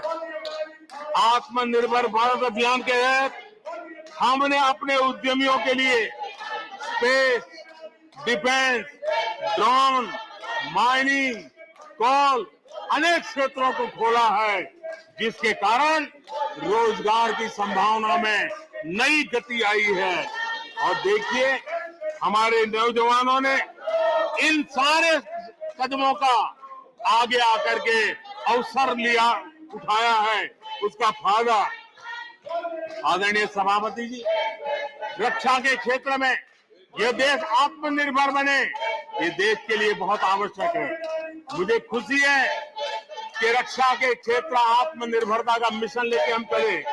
आज 350 से ज्यादा निजी कंपनियां रक्षा के क्षेत्र में आई है और करीब करीब 1 लाख करोड़ रुपए का एक्सपोर्ट रक्षा के क्षेत्र में मेरा देश कर रहा है और अभूतपूर्व रोजगार इस क्षेत्र में भी पैदा हुए हैं। आदरणीय सभापति जी, रिटेल से लेकर के टूरिज्म तक हर सेक्टर का विस्तार हुआ है। खादी और ग्रामोद्योग, महात्मा गांधी के साथ जो व्यवस्था जुड़ी हुई है, खादी ग्रामोद्योग को भी डुबो दिया था। आजादी के बाद सर्वाधिक खादी ग्रामोद्योग के रिकॉर्ड तोड़ने का काम हमारे कार्यकाल में हुआ है। आदरणीय सभापति जी, इंफ्रास्ट्रक्चर में हो रहा रिकॉर्ड निवेश, चाहे रेल का काम होता हो, रोड का काम होता हो, पोर्ट का काम होता हो, एयरपोर्ट का काम होता हो, प्रधानमंत्री ग्राम सड़क योजनाएं बनती हो, ये सारे इंफ्रास्ट्रक्चर के काम, उसके लिए जो मटेरियल लगता है, उस इंडस्ट्री में रोजगार की संभावनाएं बढ़ी है। हर जगह निर्माण कार्य के अंदर मजदूर से लेकर मैकेनिक तक हर प्रकार के रोजगार की संभावनाएं, इंजीनियर से लेकर के श्रमिक तक हर किसी के लिए रोजगार के नए अवसर बने हैं। और उसी के कारण यूथ विरोधी नीति लेकर के चले हुए लोगों को आज यूथ नकार रहा है, और यूथ के भलाई के लिए हम जिन नीतियों को लेकर के चल रहे हैं, इसको आज देश स्वीकार कर रहा है। आदरणीय सभापति जी, यहां भी ये भी कहा गया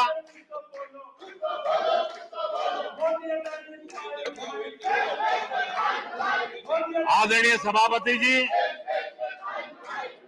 यहां ये भी कहा गया कि सरकार की योजनाओं को उनके नामों को लेकर के आपत्ति उठाई। कुछ लोगों को ये भी परेशानी है कि नामों में कुछ संस्कृत टच है, बताइए, इसकी भी परेशानी। आदरणीय सभापति जी, मैंने किसी अखबार में पढ़ा था, मैं कोई वेरीफाई तो नहीं किया है, और रिपोर्ट कह रही थी 600 जितनी सरकारी योजनाएं सिर्फ गांधी नेहरू परिवार के नाम पे है।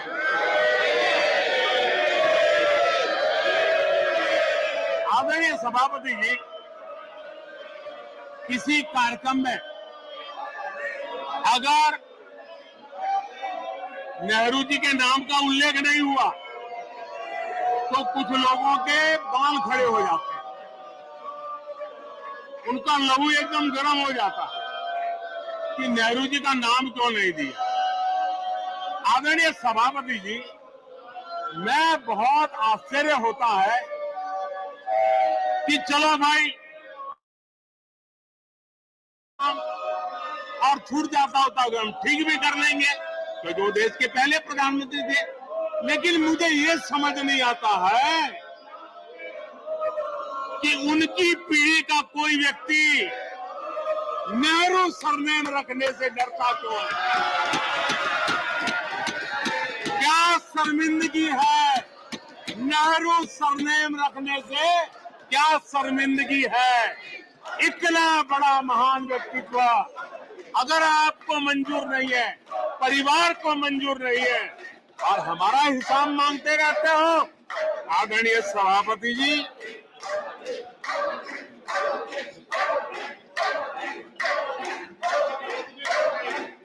कुछ लोगों को समझना होगा, ये सदियों पुराना देश सामान्य मानवी के पसीने और पुरुषार्थ से बना हुआ देश, जन जन की पीढ़ियों की परंपरा से बना हुआ देश है। ये देश किसी परिवार की जागीर नहीं है। हमने मेजर ध्यानचंद जी का नाम पर खेल रत्न का पुरस्कार कर दिया। अंडमान में नेताजी सुभाष के नाम पर, स्वराज के नाम पर हमने द्वीपों का नामकरण किया। हमें गर्व हो रहा है। नेताजी सुभाष बोस के योगदान के लिए देश गर्व करता है, हम गर्व करते हैं। इतना ही नहीं, जो लोग आए दिन हमारे देश की सेना को नीचा दिखाने का मौका नहीं छोड़ते, हमने इन द्वीपों को परमवीर चक्र प्राप्त करने वाले सेनानियों के नाम कर दिया। आने वाली सदियों तक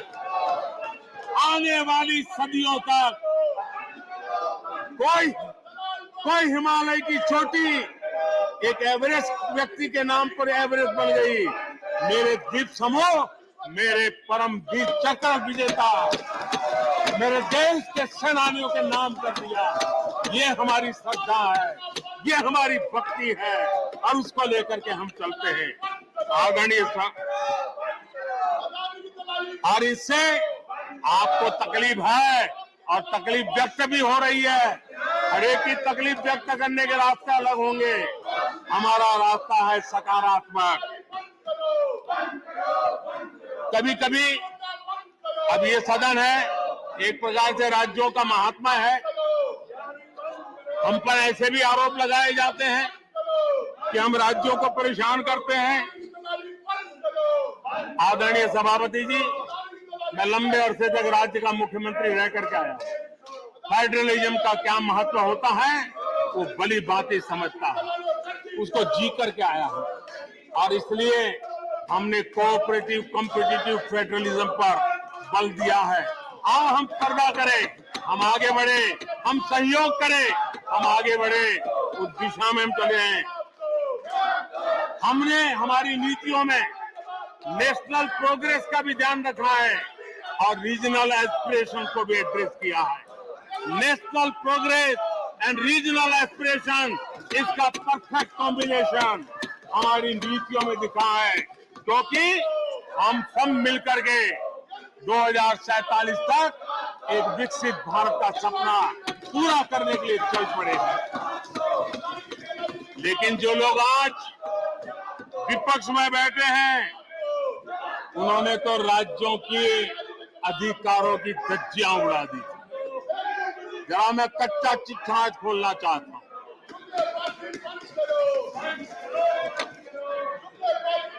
जरा इतिहास उठा करके देख लीजिए,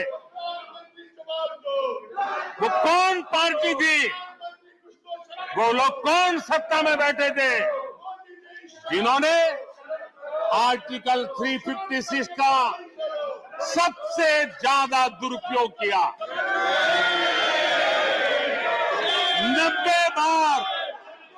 90 बार चुनी हुई सरकारों को गिरा दिया। कौन है वो? कौन है जिन्होंने किया? कौन है जिन्होंने किया? कौन है जिन्होंने किया? इतना ही नहीं सभापति जी, एक प्रधानमंत्री ने आर्टिकल 356 का 50 बार उपयोग किया, आधी सेंचुरी कर दी। वो नाम है श्रीमती इंदिरा गांधी का। 50 बार सरकारों को गिरा दिया। केरल में आज जो लोग इनके साथ खड़े हैं, जरा याद कर लीजिए, थोड़ा बार माइक लगा दीजिए। केरल में वामपंथी सरकार चुनी गई, जिसे पंडित नेहरू पसंद नहीं करते थे। कुछ ही कालखंड के अंदर चुनी हुई पहली सरकार को गढ़ते थे। आज आप वहां खड़े हैं, आपके साथ क्या हुआ था जरा याद कीजिए। आदरणीय सभापति जी, जरा डीएमके के मित्रों को भी बताता हूं, तमिलनाडु में एमजीआर और करुणानिधि जैसे दिग्गजों की सरकारें, उन सरकारों को भी इन्हीं कांग्रेस वालों ने बर्खास्त कर दिया। एमजीआर की आत्मा देखती होगी आप कहां खड़े हो। यहां पर पीछे बैठे हैं इस सदन के वरिष्ठ सदस्य और जिनको मैं हमेशा एक आदरणीय नेता मानता हूं, श्रीमान शरद पवार जी। 1980 में शरद पवार जी का आयु 35-40 साल की थी। एक नौजवान मुख्यमंत्री महाराष्ट्र की सेवा करने के लिए निकला था, उनकी सरकार को भी गिरा दिया गया और आज वो वहां है। आज वो वहां है। हर क्षेत्रीय नेता को उन्होंने परेशान किया और एनटीआर के साथ क्या किया। यहाँ कुछ लोग आज कपड़े बदले होंगे, नाम बदला होगा, ज्योतिषियों की सूचना के अनुसार नाम बदला होगा, लेकिन कभी वो भी उनके साथ थे। उस एनटीआर की सरकार को, और वो तबीयत के लिए अमेरिका गए थे, अपने हेल्थ के लिए गए थे। आपने एनटीआर की सरकार को गिराने का प्रयास किया। ये कांग्रेस की राजनीति का स्तर था। आदरणीय सभापति जी, अखबार निकाल के देख लीजिए, हर अखबार लिखता था कि राजभवनों को कांग्रेस के दफ्तर बना दिए गए हैं, कांग्रेस के हेडक्वार्टर बना दिए गए। 2005 में झारखंड में एनडीए के पास ज्यादा सीटें थी, लेकिन गवर्नर ने यूपीओ को शपथ के लिए बुला लिया था। 1982 में हरियाणा में भाजपा और देवीलाल के पास प्री पोल उनका एग्रीमेंट था, उसके बावजूद भी गवर्नर ने कांग्रेस की सरकार के लिए निमंत्रण कर दिया था। ये कांग्रेस के पाप, और आज देश को गुमराह करने की बातें कर रहे हैं। आदरणीय सभापति जी, मैं एक बात को जानना चाहता हूं, मैं एक गंभीर विषय की ओर अब ध्यान देना भी चाहता हूं। महत्वपूर्ण विषयों को मैंने स्पर्श किया है, और आज देश में आर्थिक नीतियों की जिनको समझ नहीं है, जो 24 घंटे राजनीति के सिवाय कुछ सोचते नहीं है, जो सत्ता के खेल खेलना यही जिनको सार्वजनिक जीवन का काम दिखता है, उन्होंने अर्थनीति को अनर्थ नीति में परिवर्तित कर दिया। मैं उनको चेतावनी देना चाहता हूं, और मैं इस सदन की गंभीरता के साथ उनसे कहना चाहता हूं कि अपने रिस्पेक्टिव स्टेट को जाके समझाएं कि ये गलत रास्ते पर न चले जाएं। हम हमारे पड़ोस के देशों का हाल देख रहे हैं कि वहां पर क्या हाल हुआ है, अनाप शनाप कर्ज लेकर के किस प्रकार के देशों को डुबो दिए गए। आज हमारे देश में भी तत्कालीन लाभ के लिए अगर भुगतान करेगा तो आने वाली पीढ़ी करेगी। हम तो कर्ज करो जीपीओ वाला खेल आने वाला देखेगा। ये कुछ राज्यों ने अपनाया है, वो उनका तो तबाह कर देंगे, देश को भी बर्बाद कर देंगे। अब देश अब कर्ज के तले दबते जा रहे हैं। ये देश आज दुनिया में उनको कर्ज देने के लिए कोई तैयार नहीं है। ये मुसीबतों से गुजर रहे हैं।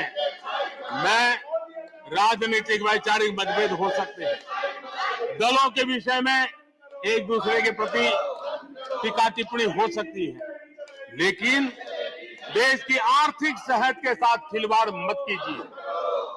आर्थिक सेहत के साथ खिलवाड़ मत कीजिए। आप ऐसा कोई पाप मत कीजिए जो आपके बच्चों के अधिकारों को छीन ले और आज अपना मौज कर ले और बच्चों के नसीब में बर्बादी छोड़ के चले जाए। ऐसा करके न जाए।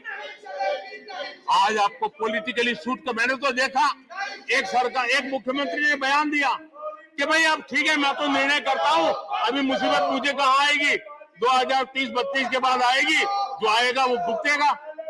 क्या कोई देश ऐसे चलता है क्या? लेकिन ये जो वृत्ति बन रही है वो बहुत चिंता का विषय है।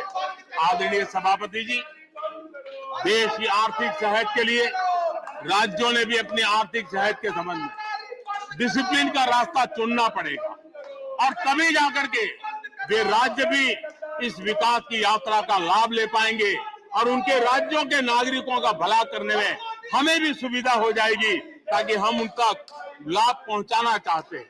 आदरणीय सभाजी जी, 2047 में यह देश विकसित भारत बने, ये हम सबका संकल्प है। 140 करोड़ देशवासियों का संकल्प। अब देश पीछे मुड़ करके देखने को तैयार नहीं है। देश लंबी छलांग मारने को तैयार है। जिनकी 2 वक्त की रोटी का सपना था, उसको आपने एड्रेस नहीं किया, हमने उसको एड्रेस किया है। जिसको सामाजिक न्याय की अपेक्षा थी, जो आपने एड्रेस नहीं किया, हमने एड्रेस किया है। जिन अवसरों को तलाशता था, उन अवसरों को उपलब्ध कराने के लिए हमने अनेक कदम उठाए, और आजाद भारत का जो सपना है, उन सपने को पूरा करने के लिए हम संकल्पबद्ध होकर के चले। और आदरणीय सभापति जी, देश देख रहा है, देश देख रहा है, एक अकेला कितनों को भारी पड़ रहा है। एक अकेला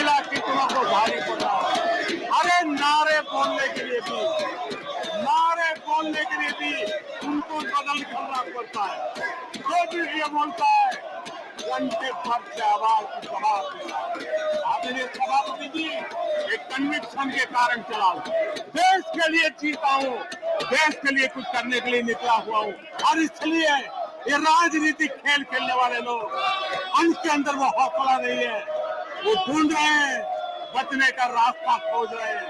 आदरणीय सभापति जी राष्ट्रपति जी के उम्दा भाषण को, राष्ट्रपति जी के मार्गदर्शक भाषण को, राष्ट्रपति जी के प्रेरक भाषण को इस सदन के अंदर अभिनंदन करते हुए, धन्यवाद करते हुए, आपका भी आभार व्यक्त करते हुए अपनी बात को समाप्त करता हूं।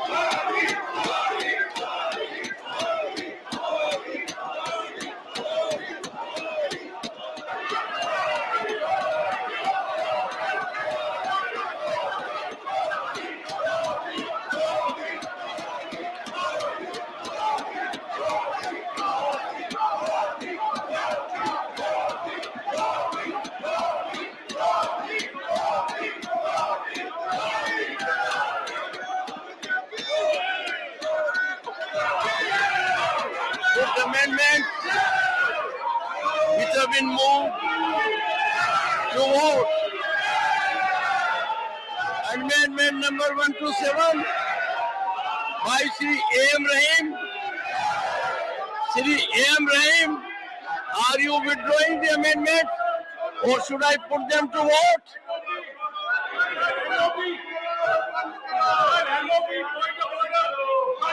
Amendment not moved.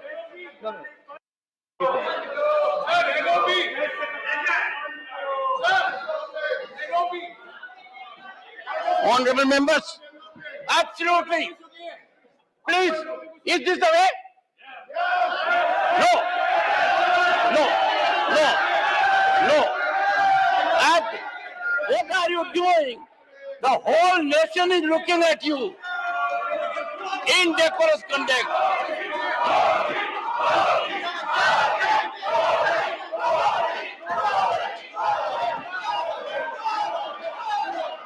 I shall now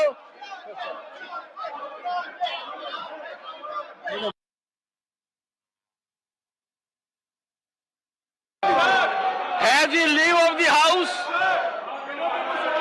to withdraw the amendments. No. No. No. What I have seen, I will not. Sorry.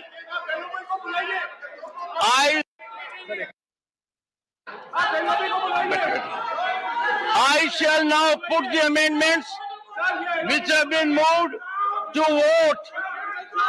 Amendments 1 to 7 by Shri A.A. Rahim.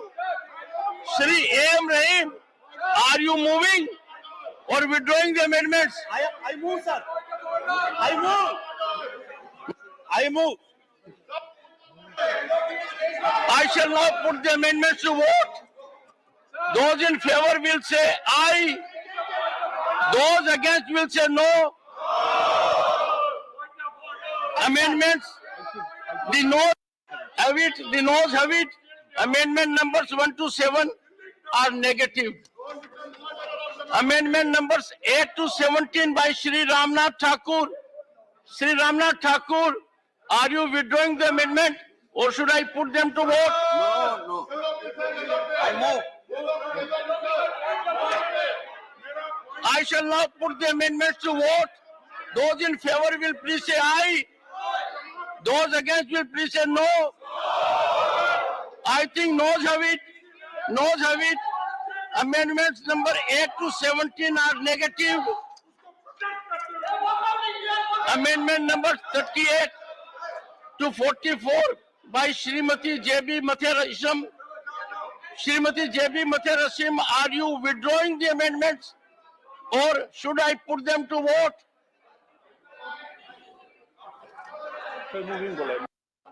I shall now put the amendments to vote. Those in favor will please say aye. Those against will please say no. I think noes have it. The noes have it, the noes have it. Amendment numbers 38 to 44 are negative. Amendment numbers 45 to 54 by Shri M. Shanmugam. Shri M. Shanmugam, are you withdrawing the amendments? Or shall I put them to vote? Voting. I shall now put the amendments to vote. Those in favor will please say aye. Those against will please say no. I think noes have it. I think noes have it.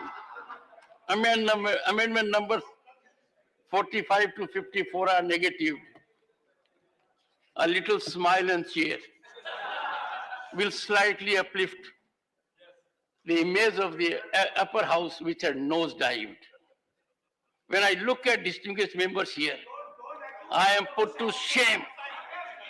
Amendment number 56 to 65 by Sri Santosh Kumar P. You're moving. I shall now put the amendments to vote. Those in favor will please say aye. Yes. Some. Those against will please say no. I think no's have